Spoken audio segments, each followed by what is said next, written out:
We have lots to discuss here in today's video, including some trade talk around a few teams, including the Nashville Predators, the Carolina Hurricanes, and Andrei Svechnikov. Apparently, he is a player that might be open to a move. We'll discuss the latest reports from Elliotte Friedman on that one. Plus, we're going to take a look at the Calgary Flames. Interesting comments from President Don Maloney in an interview with Eric Francis at Sportsnet.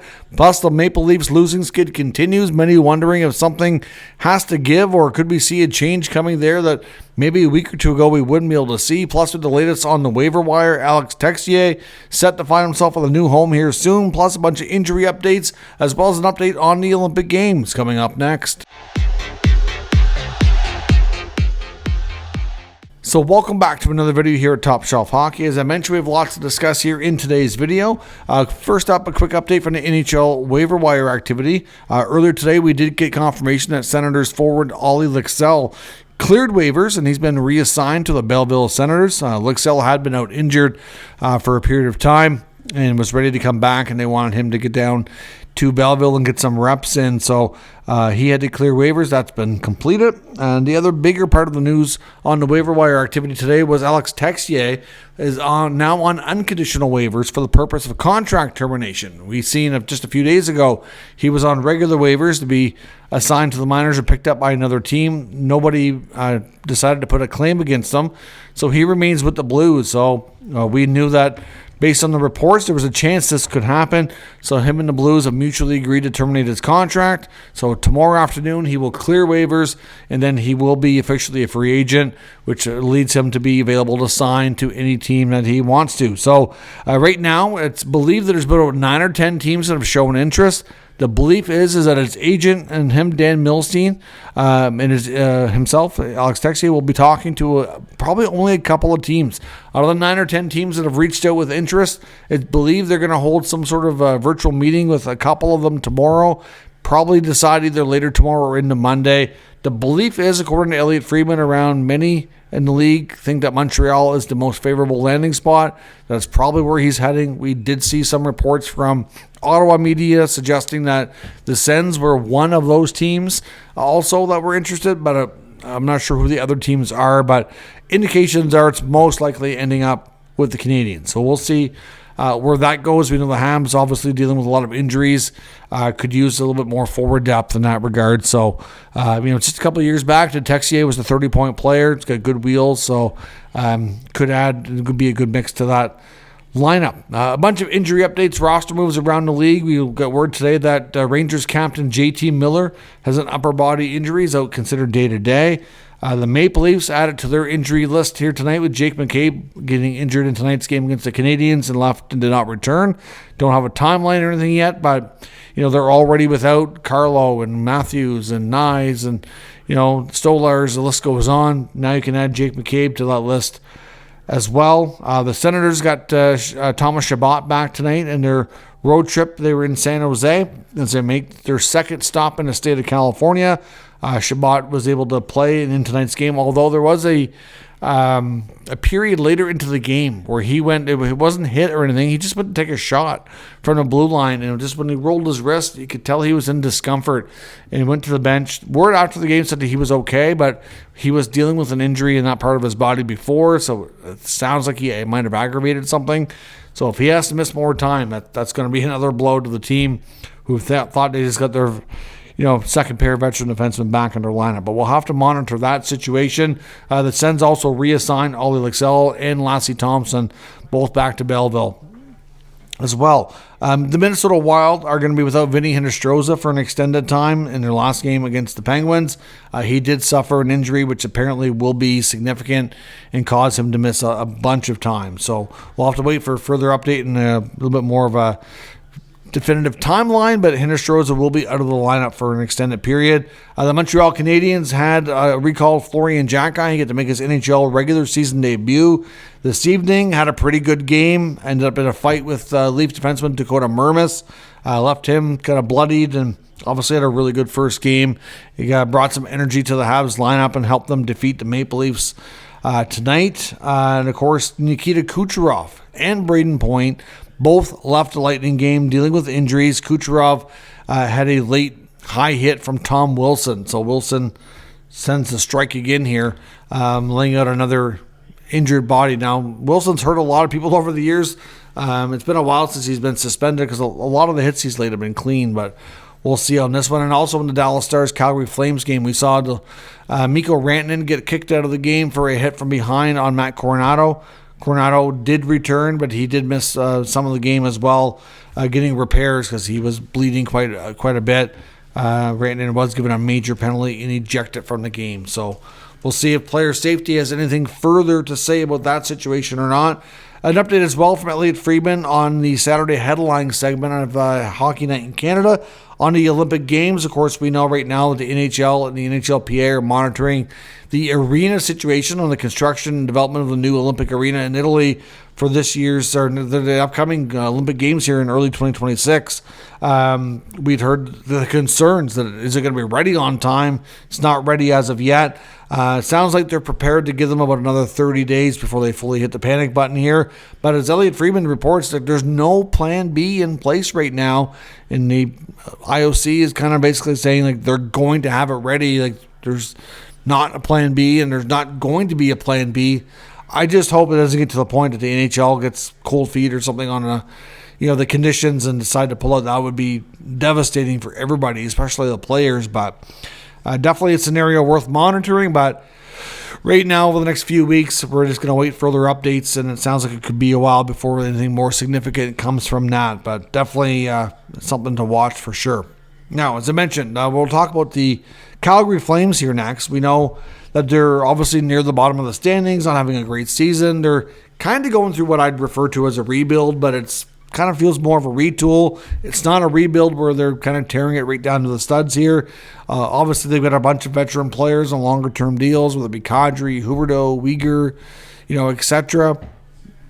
So they've been trying to, in Craig Conroy's tenure here in the last couple of years, trying to add younger, more skilled bodies here and kind of slowly tweak this roster. Obviously, last year they were kind of close to being a playoff team, just missed out. But this year this team has really regressed, and they find themselves very much near the bottom of the standings. According to President Don Baloney, though, in his interview with Eric Francis I want to look at, he kind of makes it sound like there's really no appetite at all from ownership on a rebuild. Also says basically that he wouldn't address the future of Craig Conroy, the general manager, because Conroy apparently is on an expiring deal. So it's, kind of in a lame duck scenario. But, in all honesty, I would not move on from Conroy. He's only been the GM for a couple of years. When he took over, the team wasn't in a good spot. He's done a pretty decent job, I think, of kind of slowly swapping out expiring contracts, older talent for younger skilled players. It's going to take time, though. These things don't happen overnight. And as Elliot and the panel on Sportsnet were talking about tonight, he says he'd be shocked if there was a change. The fact that he wouldn't address it is concerning. And obviously, from a fan perspective, is this really something that management or ownership felt like they really needed to address with his interview with Eric Francis? Kind of sounds like you're kind of pouring gasoline on the fire, right? You don't need to do that. So it's concerning for sure. There's many believe that there's a disconnect between ownership and management, and that the ownership just doesn't want to do a rebuild. But it's like to me, you're damned if you do, damned if you don't. It's a scenario where if you don't rebuild, you're going to be stuck in that mushy middle a lot. You're not getting any high picks, right? So it's hard to get those impact players to move forward. But, obviously they're concerned with ticket sales and revenue, and obviously if they can get in the playoffs here and there and, get a few extra gates, it's good for business. But, if you really want to improve your team, you would embrace the rebuild at least a little bit more extensive than what it's been. But we'll see where things go. But all people think that interview with Don Maloney was very much unnecessary, to say the least. In Toronto, like I said, they lost to the Canadiens tonight. They now have one win in their last 8 games, find themselves near the very bottom of the Atlantic Division with the Buffalo Sabres. And it's not only the fact that they're losing, it's how they're losing. They have a lot of injuries, which, yes, impacts things. Craig Berube not really willing to sugarcoat things and make excuses at all. He said to dig himself out of this mess that the Leafs need to play a full 60-minute game and to, get it done. Dig in here and get it done, right? Whereas, he's like, obviously getting bodies back from injuries is going to help, but you have to be able to play harder and do the tough, dirty things sometimes to be able to fight through some adversity. And they're not doing that. A lot of people are questioning the effort level for sure. And it's with 1 win in 8 games. I know Brad Treliving spoke to the media, here in the last week or so, and kind of assured everybody that he still believes in Craig Berube and his message to the team. But the way this team has played, it kind of feels like an effort that quite often gets coaches fired, in my opinion. But, I do believe that Treliving probably doesn't want to make a change. I'm not really convinced yet we're going to see a change. But when the coaches can't force that effort level out of the players, it does kind of make ownership and management wonder if they've got the right guy there. So I'm not sure what to make of the Maple Leafs here just yet. Clearly, they've got issues with the makeup of that team. I think Treliving, when he spoke to the media before, is right. It is on him, but it's on the players too. And I'm not entirely seeing the effort that needs to be there. Like you said, until they start putting together a consistent 60-minute effort, night after night, you can't really expect to get the results. So it's going to be curious to watch here in the coming days how the Leafs react. Like I said, you've got an ownership structure change coming. Brad Treliving's been there for a couple of years now, the coach. Obviously, it's his first hire after changing the coach when he was there. So, all these moving parts, you just wonder, how is ownership going to react? How is management going to react? What kind of changes could we see? Is Craig Berube maybe on the hot seat, even though he was reassured in the Treliving media availability not long ago? Could things change here in a hurry with the effort and results that we've seen from this Leafs team? Makes you wonder. Time will tell. I'm not convinced we're going to see a move just yet, but time's ticking on the Maple Leaf season, to say the least. Now, in Carolina, we got word tonight from Elliotte Friedman that earlier this season, Andrei Svechnikov didn't so much demand a trade, but he did talk to the Hurricanes and make him known that he'd be okay with a trade and would welcome maybe a fresh start somewhere else. We know he started really slow. His first 8 games, he had no points. A lot of people were wondering what's going on with Svechnikov. There was some chatter about could he maybe be a trade target? What are the Hurricanes going to do? Well, things since then have turned around for him. He's playing a lot better, and he's back to playing with Aho and Jarvis, whereas for a while, Svechnikov was on the 4th line. His minutes were cut way back. His usage was way back. So it was a scenario where you were really starting to wonder, has he fallen out of favor? Can he get back to what he was? And he has played better as of late. He's found himself more on the top line more regularly. But, if things regress at all, you have to think that this is something that could be revisited. So, obviously, Svechnikov would be, I think, a player that would get a lot of attention. We've heard about some teams, including Carolina, and even Ottawa was mentioned as well by Elliotte Friedman, kind of lurking, trying to hit a home run style of move. Well, if Carolina is lurking, I'm not sure who they would have their eye on some teams, but obviously, Rantanen didn't work out in Carolina. They had to move Natchez. I don't think they probably really want to move Svechnikov right now, but, if things regress and his production goes back to what it was, they probably need to consider it. It's hard to say where he could go, exactly how that could work out. Hearing those two teams are both being aggressive makes you wonder, would Ottawa be interested?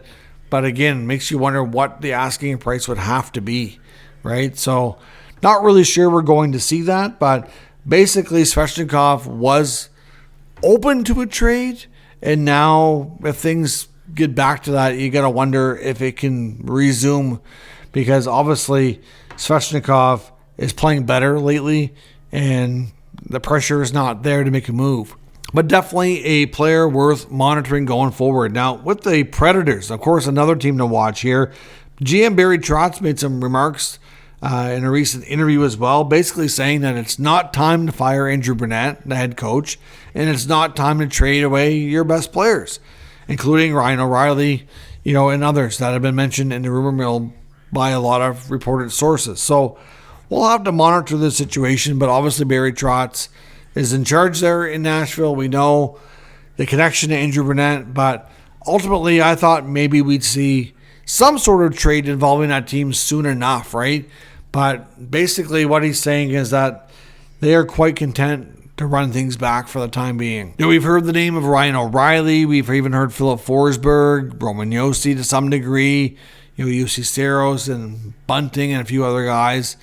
Could this be a scenario where, maybe we see the Nashville Predators make a big splash later into the season? Because, even if they're not ready to do this right now, like Trotz is saying, if things don't get improved and are not getting better throughout the year, you have to explore all options, right? So we'll be curious to see what happens with Nashville, whether it be Philip Forsberg, who apparently he's not ready yet, Trotz that is, to ask for him to waive his no-move clause.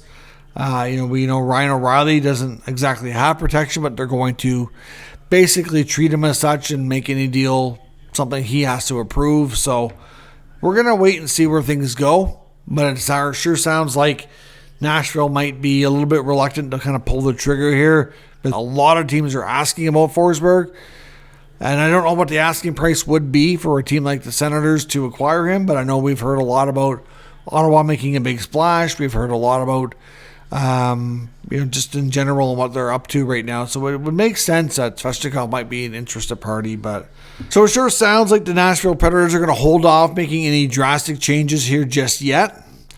But as the season goes along, you have to think deals are more and more likely. I know even Chris Johnson made mention as well. Jonathan Marchessault, though, seems to be getting more attention and more interest than Steven Stamkos too. So your thoughts on all of today's news and rumors in the comments. We'll discuss further. If you're new to the channel, make sure you subscribe and stick around. We'll keep you up to date with all the news, rumors, and analysis of all 32 NHL teams. Thanks for watching, and I'll catch you next time.